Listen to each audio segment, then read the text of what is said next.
장사 접으세요. 여러분. 저는 그 말을 제 과일상 위에서 들었습니다. 새벽부터 귤 상자 들고 나와서 손 시려운 거 참고 사과 닦고 있었는데요. 누가 제 앞에 딱 서더니 아주 또렷하게 그러더라고요. 아줌마, 이제 그만해요. 동네가 다 알아요. 뭘 안다는 걸까요? 저는 과일 팔아서 남한테 피해 준 적 없습니다. 값 속여 판 적도 없습니다. 그런데 그 사람이 다음 말을 붙였어요. 학폭 가해자가 과일 팔고 앉았대요. 순간 제 귀가 멍해졌습니다. 제가요? 가해자요? 저는 올해 62입니다. 저는 시장 입구에서 과일 노점 합니다. 장사한 지는 세어보면 20해 넘었고요. 혼자 삽니다. 남편은 오래전에 헤어졌고 딸 하나 키워서 결혼시켰습니다. 딸은 지금 다른 동네에 삽니다. 손주도 있고요. 제가 학폭 가해자라니. 그 말은 제 인생에서 가장 잔인한 단어를 거꾸로 붙인 겁니다. 저는 피해자였습니다. 그게 제 과거였어요. 말하기 싫어서 숨기고 산 과거요. 딸한텐 더더욱 숨겼습니다. 괜히 마음에 흠집 남을까 봐서요. 그런데 그날 제 과일상 위로 과거가 툭 던져졌습니다. 그것도 가해자라는 말로. 저는 정신을 붙잡고 물었습니다. 잠깐만요. 누구한테 들으셨어요? 누가 그런 말을 해요? 그 사람은 제 얼굴을 위아래로 훑더니 마치 정의로운 사람처럼 말했습니다. 사돈 쪽에서요. 사돈. 저는 그 단어에 손이 멈췄습니다. 사돈이라는 말이 나올 일이 없는데요. 딸 시댁을 말하는 건데 왜 그게 제 과일상까지 튀어나와요? 저는 목이 바짝 말랐습니다. 사돈이 뭘 안다고요? 그 사람은 말끝을 흐리면서도 칼같이 한마디 더 던졌습니다. 딸네 시댁에서 다 알아요. 그러니까 조용히 접으세요. 여러분, 여기서부터가 시작입니다. 과일이 문제가 아니었습니다. 장사가 문제가 아니었습니다. 제 딸이 위험하다는 느낌이 확 왔습니다. 저는 장사판에서 장갑 벗지도 못하고 딸한테 전화를 걸었습니다. 받자마자 제가 먼저 물었습니다. 너 무슨 일 있니? 딸은 처음엔 웃는 척했어요. 엄마, 나 괜찮아. 장사 잘 돼? 저는 웃을 수가 없었습니다. 너 시댁에서 나에 대해 뭐 들은 거 있어? 전화기 너머가 조용해졌습니다. 그 조용함이요. 없어라는 말보다 더 무서웠습니다. 딸이 작게 물었습니다. 엄마, 누가 엄마 얘기해? 시장에 어떤 사람이 와서 그러더라. 나 학폭 가해자라고.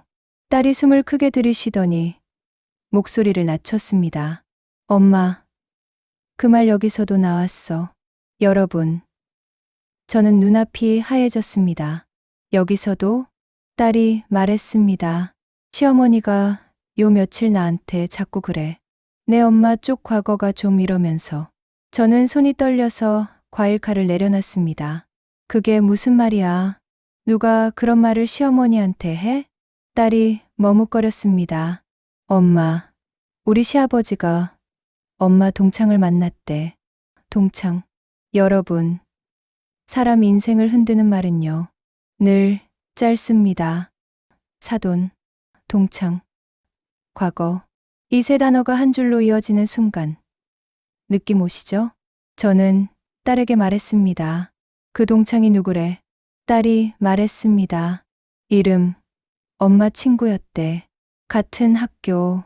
저는 그 순간 오래 묻어둔 얼굴 하나가 떠올랐습니다. 그 얼굴은요, 친구가 아니었습니다. 저는 딸에게 말했습니다. 너 지금 거기서 울지 마. 내가 확인할게. 너는 조용히 있어.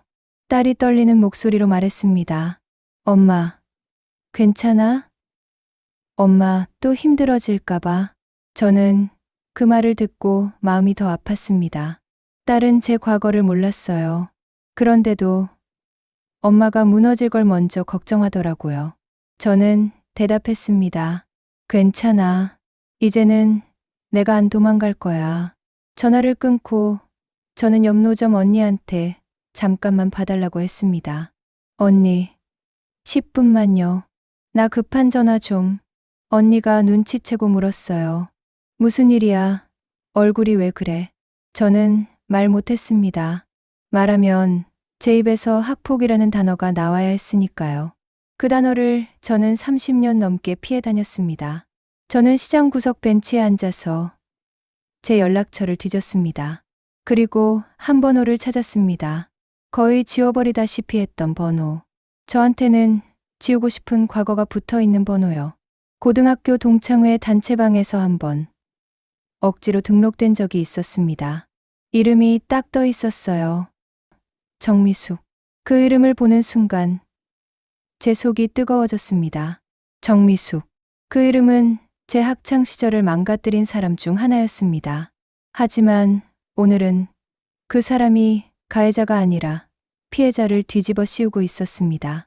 저는 전화를 걸었습니다. 신호가 가는 동안 손끝이 얼어붙는 것 같았습니다. 뚜뚜. 그리고 받았어요. 여보세요? 그 목소리. 예전이랑 똑같았습니다. 사람을 얕보는 얇은 웃음이 섞인 목소리. 저는 숨을 한번 삼키고 아주 낮게 말했습니다. 정미숙. 너 맞지? 잠깐 멈추더니 바로 톤이 바뀌었습니다. 어머, 누구세요? 저는 웃지도 않고 말했습니다. 나 몰라? 너네가 그렇게 쫓아다니더네. 그쪽이 작게 웃었습니다. 아, 그쪽이구나. 여러분, 그쪽이라는 말이요. 사람을 사람 취급 안 하는 말입니다. 저는 단도직입으로 물었습니다. 너 지금 내 딸 시댁에 내 얘기했지. 그쪽이 아주 태연하게 말했습니다. 했는데요? 사실인데. 무슨 사실? 그때 너도 애들 괴롭혔잖아. 기억 안 나? 여러분, 이게 가해자가 쓰는 제일 흔한 말입니다. 너도 그랬잖아. 이걸 던지면 피해자는 입이 막힙니다. 설명하려고 하면 변명이 됩니다. 저는 흔들리지 않으려고 손바닥을 꽉 쥐었습니다. 정미숙, 나 지금 시장에서 장사 못하게 소문내고 있더라. 소문? 내가 뭘 소문을 내? 그냥 사람들한테 얘기한 거지. 누구한테? 그쪽이 말했습니다. 내 딸 시댁 쪽. 그리고 몇 군데. 왜? 그쪽이 아주 시원하게 말했어요. 내가 잘 사는 꼴 보기 싫어서. 여러분, 그 말이 너무 솔직해서 오히려 무섭더라고요. 이 사람은 죄책감이 없었습니다. 저는 물었습니다. 내가 뭘 잘 살아? 과일 노점이 잘 사는 거야? 그쪽이 피식 웃더니 그게 아니라 너 요즘 동창들 사이에서 불쌍하게 살았다 이미지였잖아. 근데 너 딸은 결혼 잘했네? 시댁 괜찮다며? 여러분, 여기서 사돈이 왜 나오는지 보이죠? 딸 시댁을 질투해서 제 과거를 꺼내 찢어버리는 겁니다. 저는 목소리를 눌러 말했습니다. 너 지금 내 딸 인생 건드리는 거야. 그쪽이 툭 던졌습니다. 그럼 어쩌라고. 내가 먼저 사과하면 되잖아. 뭐, 그때 우리한테 사과하라고. 내가 우리한테 한 짓 사과하라고. 여러분, 저는 그 말을 듣고 확신했습니다. 이건 단순한 소문이 아니라 요구였습니다. 사과하면 끝내준다. 사과 안 하면 계속 퍼뜨린다. 이 구조요. 저는 더 이상 전화로 싸우면 지는 싸움이라는 걸 알았습니다. 말로는 그 사람을 못 이깁니다. 그 사람은 말로 사람을 죽이는데 익숙하니까요. 저는 딱 한마디만 했습니다. 정미숙, 너 말 바꿔서라도 결국 흔적 남겨. 기다려. 그리고 전화를 끊었습니다. 심장이 쿵쿵 뛰었습니다. 손은 떨리고 입안은 바싹 말랐습니다. 그런데요. 저는 이상하게도 그때 겁보다 분노가 컸습니다. 내가 또 숨을까? 또 피할까? 아니요. 이번엔 안 숨습니다. 저는 바로 딸에게 전화를 다시 걸었습니다. 너 시댁에서 지금 엄마 얘기 누가 꺼내면 딱 이렇게만 말해. 딸이 숨을 삼키며 물었습니다. 뭐라고? 엄마는 피해자였다. 그리고 엄마는 증거가 있다. 지금부터 말 더 붙이지 말고 기다려달라. 딸이 떨리는 목소리로 말했습니다. 엄마, 증거가 있어? 여러분, 사실 증거가 딱 떨어지게 있는 줄은 저도 몰랐습니다. 그런데 저는 하나를 떠올렸습니다. 옛날에 제가 너무 억울해서 담임 선생님한테 편지를 쓴 적이 있습니다. 울면서 쓴 편지요. 그걸 선생님이 받아놓고 저한테 너무 힘들면 상담받으러 와라 했던 기억이 있었습니다. 그리고 또 하나, 그 시절엔 드물었지만 어떤 친구가 저를 도와준다고 메모를 남겨준 적도 있었어요. 이름까지 적어서 저는 딸에게 말했습니다. 있을 수도 있고 만들 수도 있어. 중요한 건 확인이야. 딸이 울먹였습니다. 엄마, 시댁에서 지금 사돈이 숨긴 과거라고 말이 돌아. 나도 너무 무서워. 저는 단호하게 말했습니다. 무서워하지 마. 엄마가 가서 끝낼게. 전화를 끊고 저는 장사를 접고 박스를 덮고 집으로 갔습니다. 집이라고 해봐야 작은 방 하나. 그런데 그 방에 제 과거가 들어 있었습니다. 장롱 위, 낡은 종이 박스. 버려야지 하면서도 못 버린 박스. 저는 그걸 꺼내서 바닥에 놓고 테이프를 뜯었습니다. 안에는 오래된 사진 몇 장, 졸업 앨범, 편지 봉투 이런 게 뒤죽박죽 들어 있었습니다. 손이 떨려서 종이가 자꾸 찢길 것 같았습니다. 그때 제 휴대폰이 울렸습니다. 시장 옆 노점 언니였어요. 야, 너 어디 갔냐? 아까 그 여자 둘이 왔다. 여자 둘? 한 명은 아까 너한테 시비 건 사람이고 또 한 명은 웬 중년 여자. 옷 쫙 빼입고 너 어디 갔냐고, 너 과거 밝혀질 거라고 사람들 있는 데서 떠들고 갔어. 여러분, 중년 여자, 옷 쫙 빼입고 그 말 듣는 순간 떠오른 사람이 있었습니다. 사돈 쪽에서 누가 움직이고 있는 건가? 아니면 정미숙 쪽에서 사람을 붙인 건가? 저는 언니에게 물었습니다. 혹시 그 중년 여자 이름 들었어?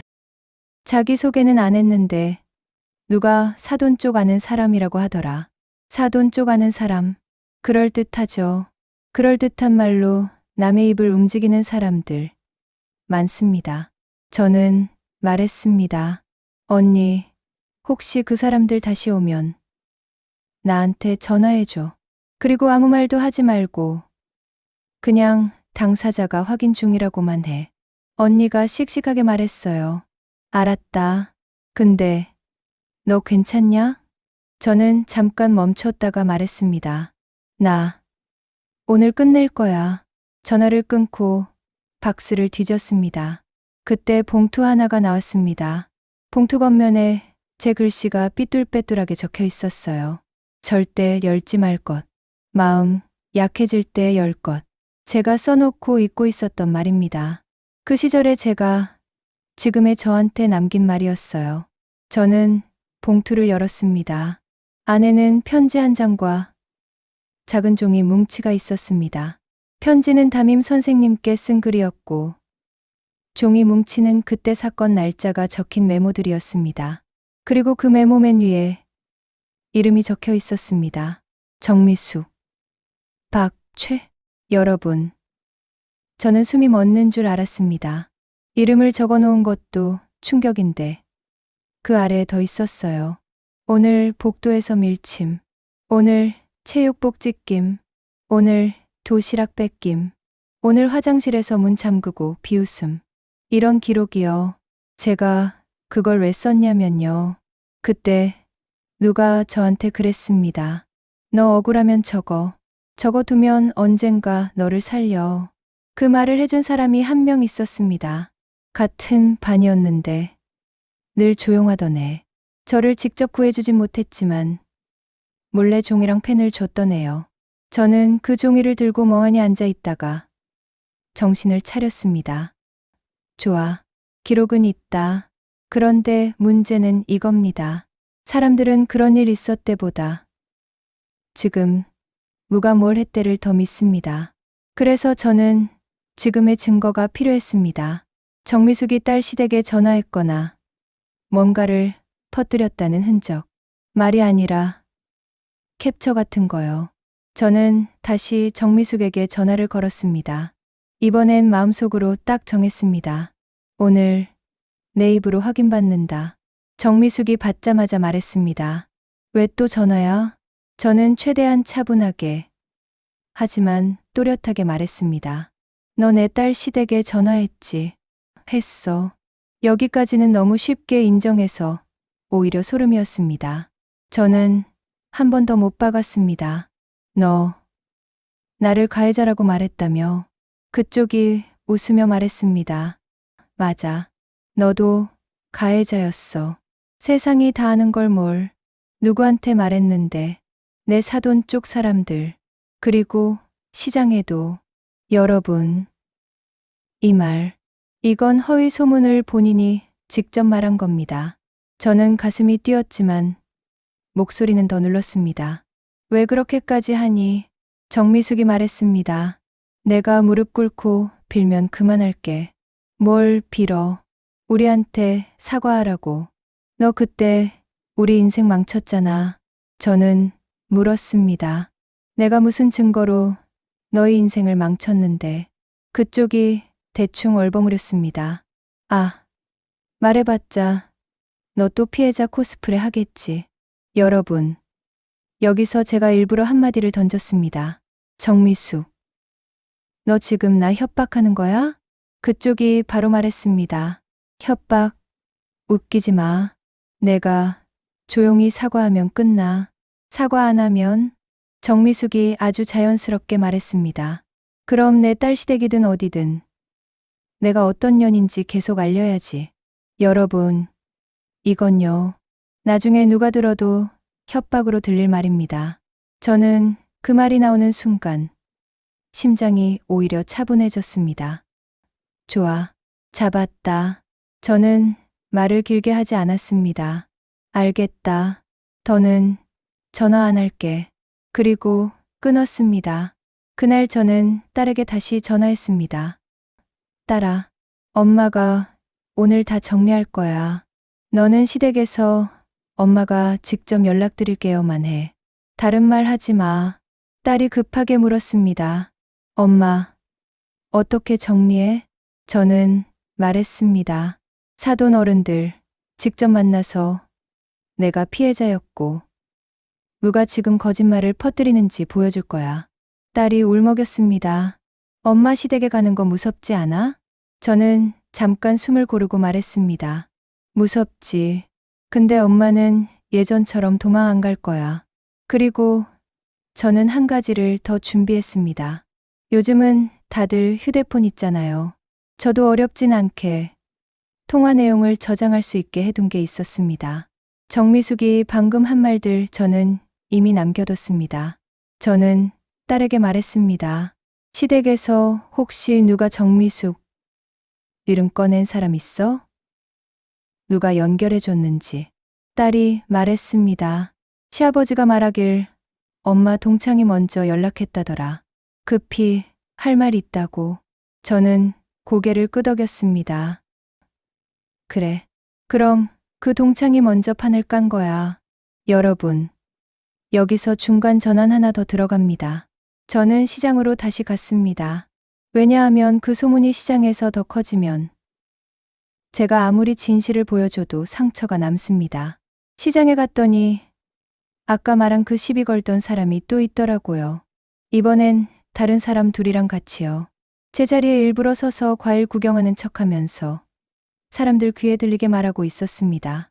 아유, 아무리 그래도 장사는 계속하네. 뻔뻔하지. 사돈이 알면 끝이지 뭐. 저는 그 앞에 섰습니다.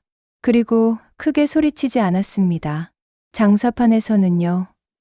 큰 소리 내는 순간 내가 손해예요. 사람들은 내용이 아니라 싸움만 봅니다. 저는 차분히 말했습니다. 저기요. 방금 제가 학폭 가해자라고 하셨죠? 그 여자가 턱을 치켜들고 말했습니다. 네. 맞는데요? 저는 고개를 끄덕였습니다. 좋아요. 그 말 누가 시켰어요? 누가 시켜요? 다 아는 걸 말한 거지. 저는 다시 물었습니다. 누가 그 말을 처음 했냐고요. 정미숙이요? 그 순간 그 여자의 눈이 흔들렸습니다. 아주 잠깐. 그 짧은 흔들림이요. 사람은 숨기기 어렵습니다. 그 여자가 말끝을 흐렸습니다. 뭐 동창이라면서요. 저는 바로 받아쳤습니다. 그 동창이 정미숙 맞죠? 그 여자가 인상을 쓰더니 아, 이름까지는 몰라요. 여러분, 여기서 저는 한 수 더 뒀습니다. 그럼 지금 제 앞에서 정미숙한테 전화해서 다시 확인해요. 스피커로요. 제가 옆에서 듣겠습니다. 그 여자가 움찔했습니다. 왜 내가? 제가 말했습니다. 왜냐면요. 본인이 직접 확인도 안 하고 사람 인생에 가해자라는 말을 붙이면 그건 죄예요. 지금 여기서 바로 확인합시다. 주변 사람들이 슬금슬금 모였습니다. 시장 사람들은요. 싸움을 구경하러 모이는 게 아니라 결말을 보러 모입니다. 오늘은 결말을 보여줘야 했습니다. 그 여자가 당황해서 말했습니다. 아, 됐어요. 난 그냥 들은 말. 제가 끊었습니다. 그 들은 말이요. 제가 피해자인데도 가해자로 만들었어요. 그럼 그 말을 만든 사람, 여기서 끝내야죠. 그때 옆에서 듣고 있던 노점 언니가 한마디 했습니다. 야, 너희 누가 책임질 건데? 사람 장사 끊기게 만들고? 사람들이 웅성거렸습니다. 그 여자는 얼굴이 빨개졌고 결국 제 쪽을 쏘아보며 말했습니다. 좋아요. 그럼 사돈한테 직접 따져요. 난 몰라요. 그리고 가버렸습니다. 저는 그 뒷모습을 보면서 마음을 굳혔습니다. 그래, 사돈에게 간다. 그런데 울면서가 아니라 증거 들고 간다. 그날 저녁 딸네 집이 아니라 딸 시댁 어른들이 계신 집 근처에서 만나기로 했습니다.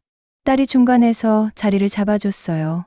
조용한 식당, 사람 많지 않은 곳. 딸이 먼저 도착해 있었고 제 손을 잡았습니다. 엄마 진짜 괜찮아? 저는 딸 손을 꼭 쥐었습니다. 괜찮아. 엄마, 오늘은 끝낼 거야. 잠시 뒤 시어머니와 시아버지가 들어오셨습니다. 두 분 얼굴이 굳어 있었습니다. 저를 불편한 사람으로 이미 생각하고 계신 얼굴이었어요. 시어머니가 먼저 말했습니다. 어머님, 오시느라 고생하셨어요. 말은 고생인데 눈은 경계였습니다. 저는 인사하고 바로 말했습니다. 제가 오늘 온 건요. 변명하려고 온 게 아닙니다. 시아버지가 물었습니다. 그럼요? 저는 딱 한 줄로 시작했습니다. 저는 학창 시절에 괴롭힘을 당한 사람입니다. 그런데 제 이름을 가해자로 뒤집어 씌운 사람이 있습니다. 시어머니가 바로 말했습니다. 그럼 그분이 거짓말을 한다는 건가요? 저는 고개를 끄덕였습니다. 네. 그리고 그 거짓말이 제 딸을 흔들고 있습니다. 딸이 고개를 푹 숙였습니다. 저는 딸 어깨를 가볍게 톡 치고 시아버지를 바라봤습니다. 아버님께서 만나셨다는 제 동창. 이름이 정미숙 맞죠? 시아버지 얼굴이 굳었습니다. 맞습니다. 저는 천천히 휴대폰을 식탁 위에 올려놨습니다. 그럼 이제부터 제가 들려드릴 게 있습니다. 시어머니가 불안하게 물었습니다. 뭐를요? 저는 말했습니다. 정미숙이 제 입으로 계속 퍼뜨리겠다고 한 말입니다. 여기서 끊겠습니다. 왜냐하면 그 다음에 시아버지가 제 휴대폰에서 나온 목소리를 듣고 완전히 예상 못한 말을 하셨거든요. 정미숙이 단순히 소문을 낸 게 아니었습니다. 그 집안 사돈 쪽과 더 깊게 엮인 진짜 목적이 따로 있었습니다. 식당 안이 조용했습니다. 숟가락 부딪히는 소리만 똑똑 들렸고요. 저는 휴대폰을 식탁 위에 올려놓고 화면을 한번 닦았습니다. 손에 땀이 났거든요. 딸은 제 옆에서 손을 꼭 잡고 있었고 시어머니는 눈썹이 살짝 올라가 있었어요. 시아버지는 입술을 꽉 다문 얼굴이었습니다. 저는 말했습니다. 제가 지금부터 들려드릴 건요. 누가 말로 퍼뜨린 게 아니라 본인이 입으로 인정한 말입니다. 시어머니가 낮게 물었습니다. 녹음, 이런 거 하신 거예요? 저는 고개를 끄덕였습니다. 네, 제가 이런 걸 왜 하겠어요. 제가 장사하는 사람인데요. 이런 일 생기면 말로는 절대 못 이깁니다. 딸이 작게 말했습니다. 엄마, 저는 딸 손을 한 번 더 꽉 쥐고 재생 버튼을 눌렀습니다. 휴대폰에서 정미숙 목소리가 나왔습니다. 내 딸 시댁이든 어디든 내가 어떤 년인지 계속 알려야지. 순간 시어머니가 얼굴이 굳었습니다. 시아버지는 고개를 숙인 채로 한숨을 길게 내쉬었어요. 마치 아하고 속에서 무너지는 소리 같았습니다. 저는 녹음을 멈추지 않았습니다. 이어서 제 목소리도 나왔고 정미숙이 다시 말했습니다. 내가 무릎 꿇고 빌면 그만할게. 사과 안 하면 그럼 계속 알려야지. 저는 재생을 멈추고 조용히 말했습니다. 저 사람은요, 사실을 말하는 사람이 아닙니다. 조건을 걸고 사람을 흔드는 사람입니다. 시어머니가 입을 열었습니다. 근데 어머님, 혹시라도 예전에 정말 무슨 일이 있었던 건 아니고요? 여러분, 그 질문이 나쁘다고는 생각 안 합니다. 모르는 사람 입장에서는요, 확인하고 싶은 게 정상이에요. 저는 바로 화내지 않았습니다. 대신 똑바로 말했습니다. 좋습니다. 그 질문 당연히 하실 수 있어요. 그래서 제가 오늘 말로만 안 오고 종이도 가져왔습니다. 저는 가방에서 낡은 봉투를 꺼냈습니다. 딸이 그걸 보더니 눈이 동그래졌어요. 엄마, 그게 뭐야? 저는 딸을 보며 말했습니다. 엄마가 너 몰래 숨긴 거.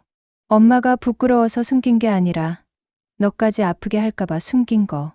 그리고 시부모님께 봉투를 내밀며 말했습니다. 제가 고등학교 때 담임 선생님께 쓴 편지입니다. 날짜도 있고 상황도 적혀 있습니다. 시아버지가 조심스럽게 봉투에서 종이를 꺼내 읽기 시작했습니다. 시어머니도 옆에서 같이 보셨고요. 저는 그때 설명을 길게 하지 않았습니다. 읽히는 게 더 강하니까요. 그리고 사람은 남의 울음보다 남의 문장을 더 오래 기억합니다.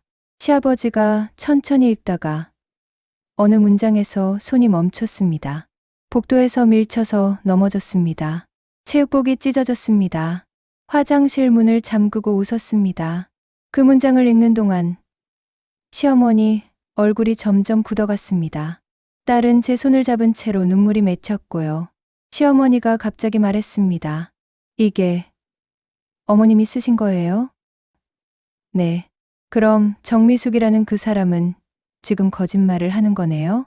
저는 고개를 끄덕였습니다. 거짓말도 거짓말인데요. 저 사람은 피해자와 가해자를 뒤집습니다. 그래야 제 딸한테 말이 먹히니까요. 여기까지 오면 분위기는 제가 만든 게 아니라 증거가 만든 겁니다. 저는 그때부터 더 차분해졌습니다. 그런데요, 여러분. 그 다음에 시아버지가 정말 뜻밖의 말을 했습니다.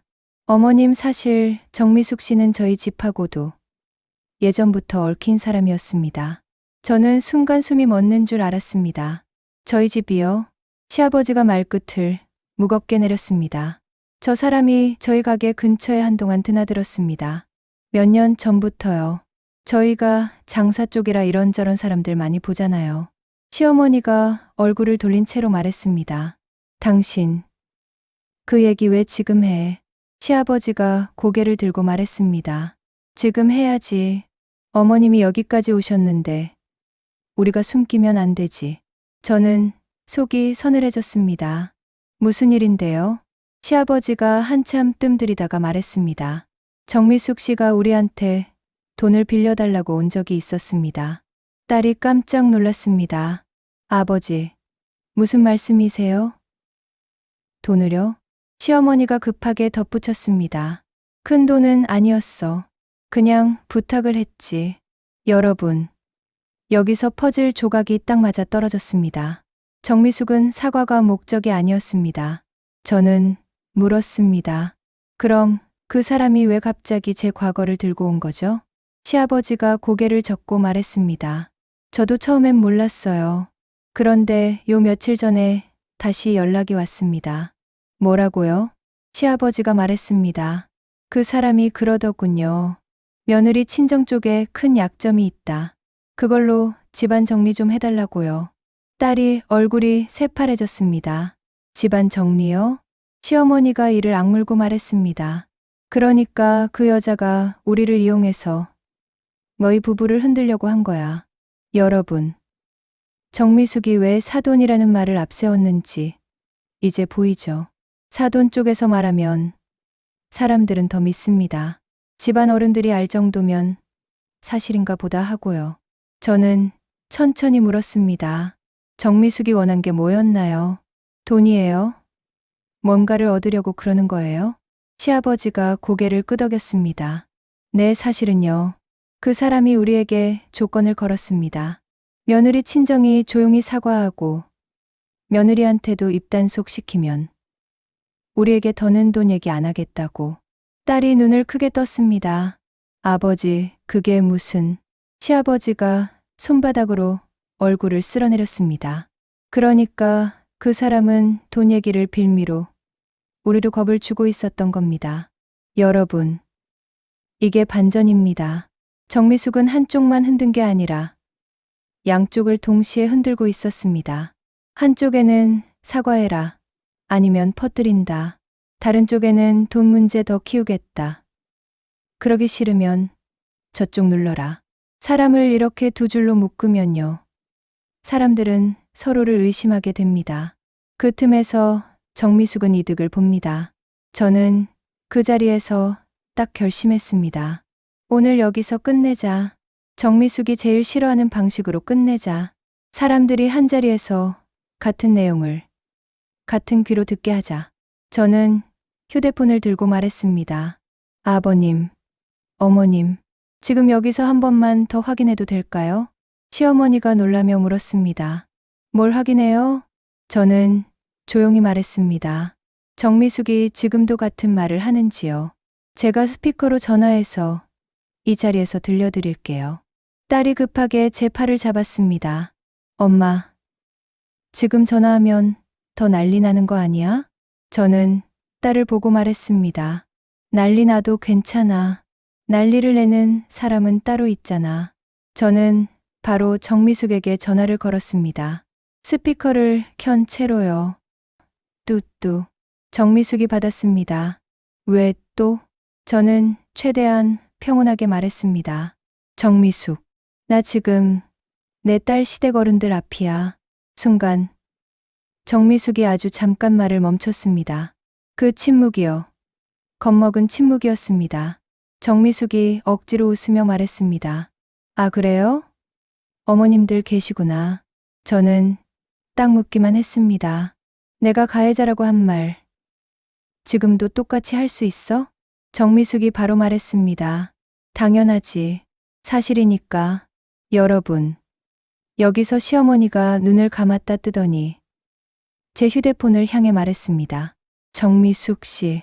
정미숙이 놀라서 말했습니다. 네. 시어머니가 단호하게 말했습니다. 당신이 우리 집에 돈 얘기 들고 왔던 거. 그리고 며느리 친정 흔들어서 입막음 하려 했던 거. 그거 지금도 할 말 있어요? 정미숙이 잠깐 말을 더듬었습니다. 아, 그건... 시아버지가 이어서 말했습니다. 정미숙 씨. 우리한테 돈 얘기 꺼내며 조건 걸었던 것. 어머님 앞에서 다시 말해봐요. 입단속 시키면 조용히 하겠다고 했잖아요. 정미숙이 갑자기 목소리를 높였습니다. 아니, 제가 뭘 조건을 걸어. 그쪽이 먼저. 저는 그 순간 타이밍을 놓치지 않았습니다.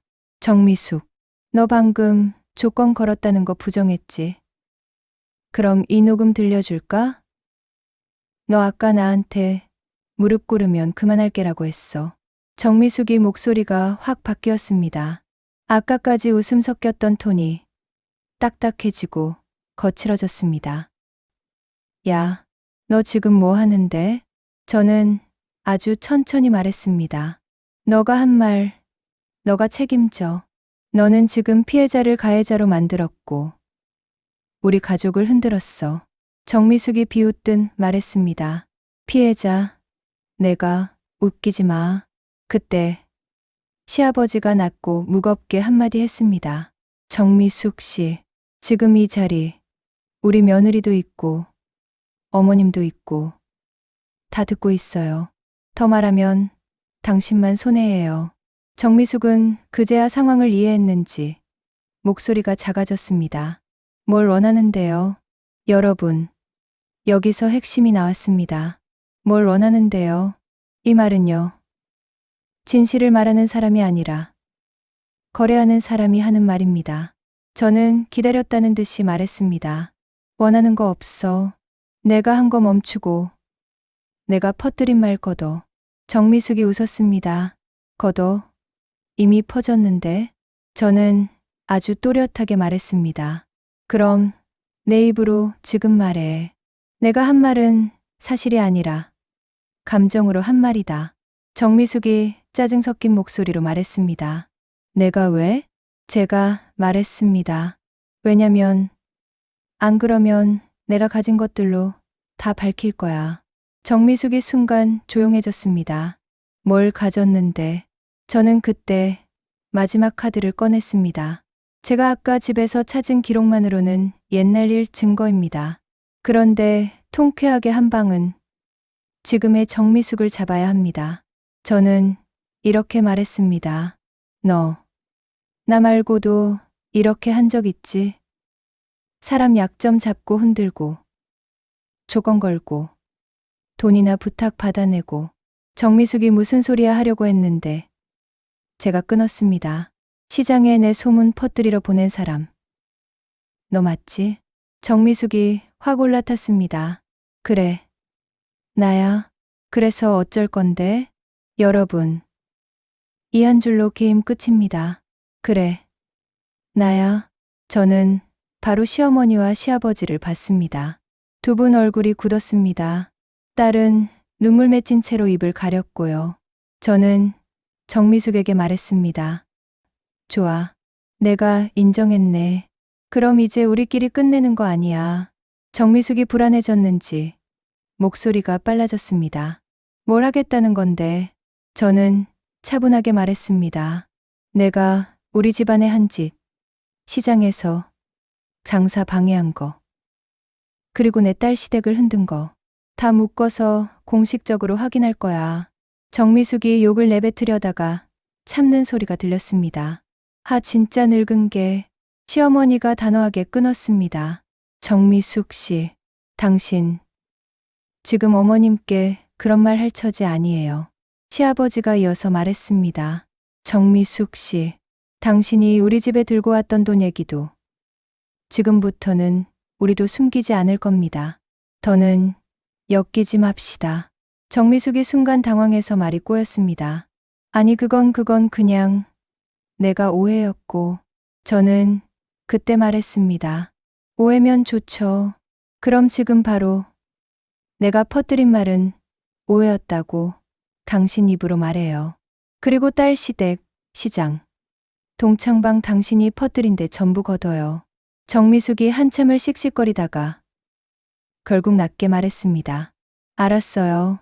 알았으니까 그만해요. 저는 놓치지 않았습니다. 그 말 지금 녹음되고 있어요.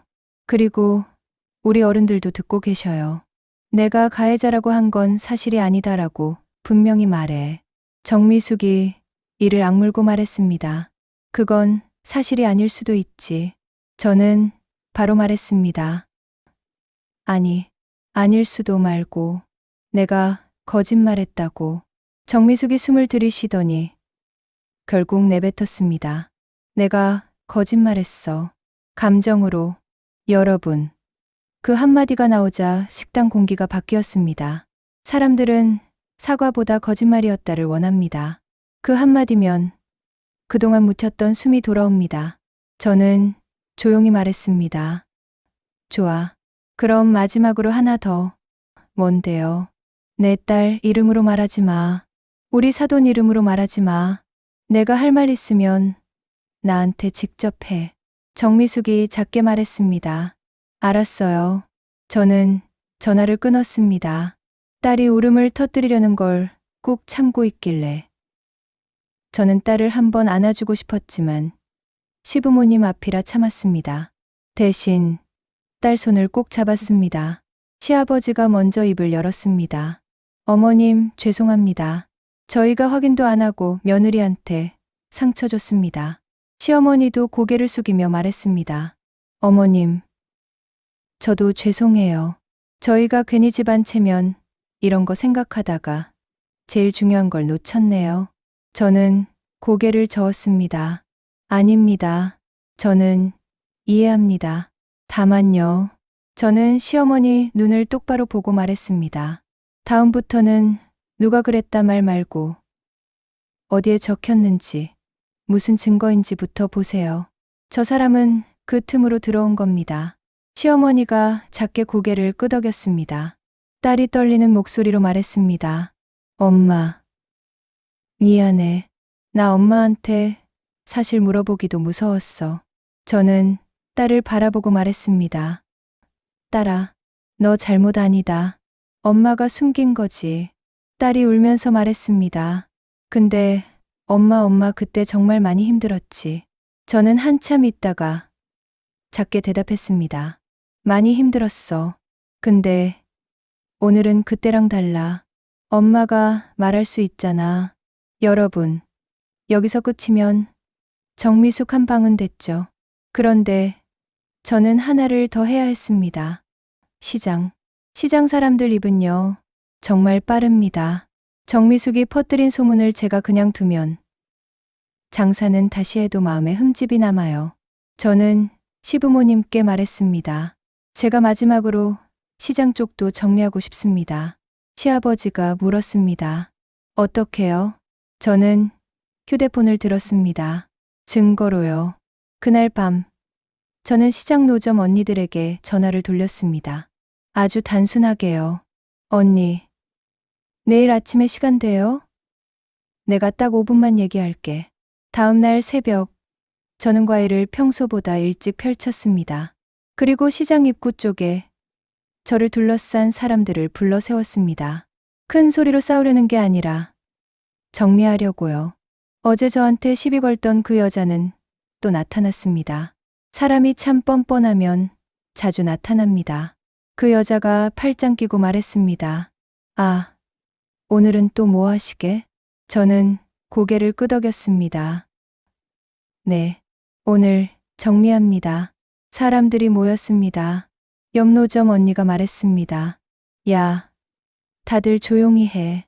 사장님 말 좀 들어보자. 저는 휴대폰을 들고 말했습니다. 저는 어제 학폭 가해자라는 소리를 들었습니다. 그런데 그 말은 사실이 아닙니다. 그 여자가 비웃었습니다. 그걸 누가 믿어? 저는 바로 재생을 눌렀습니다. 정미숙의 목소리가 시장 공기 위로 울렸습니다. 그래. 나야. 나. 그래서 어쩔 건데? 그리고 이어서 내가 거짓말했어. 감정으로.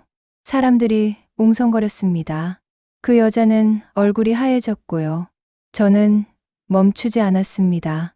딱 한마디만 더 했습니다. 저 소문은 정미숙이라는 사람이 만들었고 어제 여기 오셔서 떠든 분들은 확인도 없이 옮긴 겁니다. 그 여자가 급하게 말했습니다. 아니, 나는 제가 단호하게 끊었습니다. 괜찮아요. 실수할 수 있어요. 하지만 실수였으면 오늘 여기서 끝내야죠. 저는 그 여자는 입술을 떨었습니다. 저는 사람들을 한번 둘러보며 말했습니다. 저는 누구한테 사과받고 싶지 않습니다. 다만요. 앞으로 제 앞에서, 제 딸 앞에서, 사돈 앞에서 확인 안 된 말로 사람을 때리지 말아주세요. 시장 언니가 크게 말했습니다. 맞아. 요즘 세상에 말 함부로 했다가 큰일 난다. 사람들, 고개가 끄덕여졌습니다. 그 여자는 아무 말도 못하고 뒤로 물러났습니다. 그런데 여러분, 진짜 통쾌한 건 그 다음이었습니다. 저는 시장 사람들 앞에서 마지막 카드를 한 장 더 꺼냈습니다. 그리고요, 저 정미숙이라는 사람이 저 말 말고도 다른 사람들한테도 비슷하게 했다는 얘기를 들었습니다. 사람들 눈이 또 커졌습니다. 제가 왜 이 말을 하냐면요. 정미숙 같은 사람은 한 번만 그러지 않습니다. 습관입니다. 그런데 그 습관은 사람들이 조용히 넘어가 주니까 계속됩니다. 저는 계속 말했습니다. 혹시 비슷한 전화 받으신 분 계시면 혼자 끙끙 앓지 말고 서로 알려요. 서로 확인해요. 그래야 저런 사람이 못 들어옵니다. 여기서 어떤 아주머니가 조심스럽게 손을 들었습니다. 사장님, 나도 몇 달 전에 그 이름 들은 적 있어. 누가 우리 딸 얘기하면서 그 집안 문제 있다고. 저는 고개를 끄덕였습니다. 맞아요. 그런 식입니다.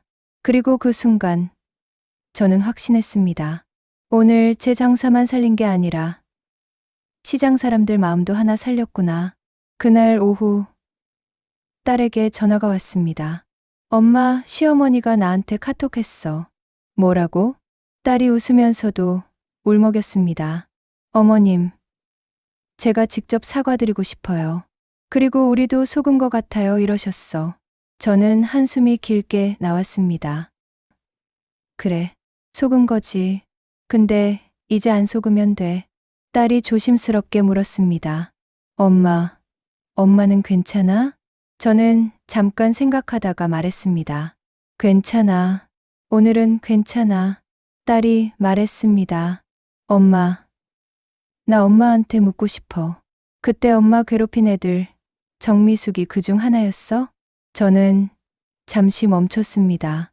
그리고 솔직하게 말했습니다. 그래, 그중 하나야. 딸이 이를 악물었습니다. 왜 그렇게까지 엄마한테? 저는 딸에게 말했습니다. 걔들은 이유가 없어. 그냥 약한 사람 잡고 웃고 싶었던 거야. 근데 엄마는 이제 약한 사람이 아니야. 딸이 한참 있다가 말했습니다. 엄마, 고마워. 나 지켜줘서. 저는 웃으며 말했습니다. 아니지. 너도 엄마 지켜줬어. 내가 무너지지 않았잖아. 그리고 마지막으로, 정말 마지막 반전 하나 더. 그날 밤, 모르는 번호로 문자가 왔습니다. 너 때문에 내 인생 망했다. 저는 그 문자를 보고 예전 같았으면 가슴이 철렁 내려앉았을 겁니다. 하지만 저는 이제 압니다. 그건 협박이 아니라 패배 선언이라는 걸. 저는 답장하지 않았습니다. 대신 캡처해서 딸에게 보냈습니다. 이런 거 오면 우리 이제 무서워하지 말자. 증거로만 남기자. 딸이 답했습니다. 응, 엄마. 우리 이제 안 흔들릴게. 여러분, 제가 오늘 이 이야기를 왜 하냐면요. 사람들은 나이를 먹으면 그냥 참고 넘어가라고 합니다. 그냥 조용히 살지. 왜 일을 크게 만들어? 그런 말요. 그런데요. 조용히 산다고 해서 조용한 사람이 되는 게 아닙니다. 조용히 살면 나쁜 사람은 더 조용히 들어옵니다. 제가 62에 깨달은 건 딱 하나입니다. 말은 날아가지만 기록은 남고 확인은 사람을 살립니다. 저는 내일도 과일을 펼 겁니다.